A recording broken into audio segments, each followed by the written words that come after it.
Já musím říct, že tyto analýzy je třeba brát jako realistické varování, ne jako něco, co se musí stát. Podle současných kalkulací Rusko by potřebovalo minimálně 5 až 7 let na obnovu bojeschopnosti.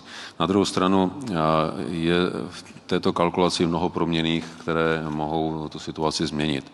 Bude skutečně výrazně záležet na tom, jaký bude výsledek konfliktu na Ukrajině, jak z něho vyjde Ukrajina, jak z něho vyjde Rusko a hlavně jaké bezpečnostní nastavení bude dohodnuto po tomto konfliktu.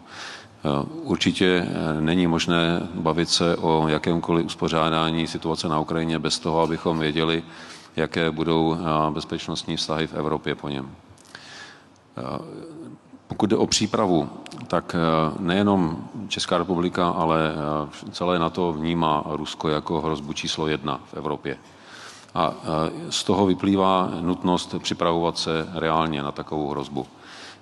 Všechny armády tuto hrozbu reálně berou, všechny armády se připravují na to, že může nastat konflikt vysoké intenzity v Evropě, protože po tom, co se děje na Ukrajině, ho vyloučit nemůžeme a všechny země ho berou naprosto vážně.